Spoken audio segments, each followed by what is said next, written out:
gbéra nílẹ̀ o òní lọ́dún ẹ máa jó máa yọ̀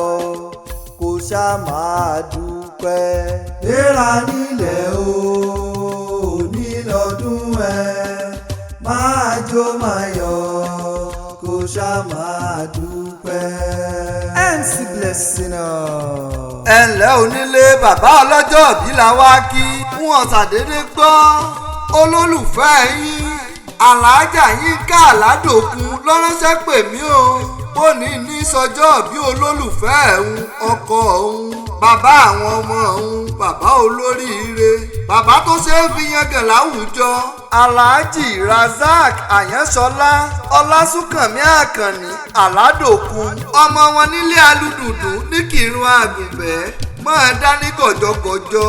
òkú oríire ọdún tuntun tó bá ọ láyé 70 ọdún lókè èèpẹ̀ kèrémí ọdún kọ́ o 70 years máa dúpẹ́ lọ́wọ́ Olódùmarè ọba tó tún dá ọ sí fún wa bàbá olóríire má pé mo bọ́ ọ láyé mo pè ọ́ lóókọ ókọ ńlá á pé ládéládé ókọ ńlá á pé lóyèlóyè bàbá ọlọ́jọ́ òbí ọdún eléyìí ẹ máa fi dúpẹ́ fọ́ba àláùrà ni tó tún dá yín sí fún wa. Hájì Razak Aládòkun o. Àyànṣọlá àyàn bàbá àyàn. bàbá àyàn wọnú ọlá ni mò ń kí lọ́wọ́lọ́wọ́ o.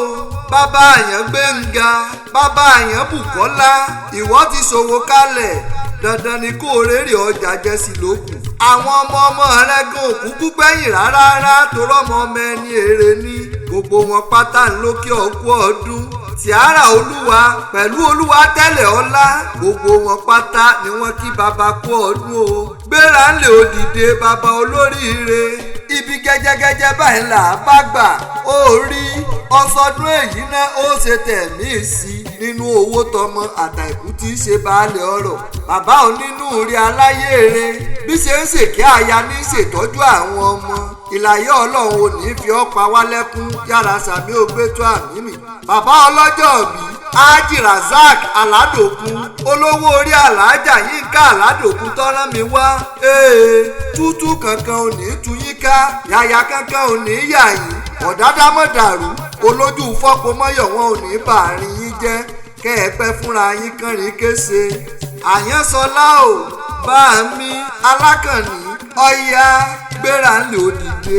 jẹ́ wọ́n á kí ọ bí wọ́n ti kìran bàbá tó bí ọlọ́mọ gan. ilé alùdùndùn ní Kírun Àgùnbẹ́ ebó ní í ṣe lé bàbá rẹ gangan. ǹlẹ́ o Ìkírun Àgùnbẹ́ onílé obì ẹrú kì í dèrè nílé bàbá tó bí ọlọ́mọ ìwọ̀fà wọn gbọ́dọ̀ dòtò gbòrò èjìká Àgùnbẹ́ ní ògùn pàdélé. Ìkírun Àgùnbẹ́ onílé obì onílẹ̀ Kọ̀lá ni bàbá yín jẹ́ onígbó àtàrẹ ọmọ Sùjínà kárò mú bọ́pọ̀ owó sẹ́rẹ̀ rẹ̀ ní sàǹjọ́sí wọn lágùnbẹ́ òlódò mo nírọ́ ni wọ́n pa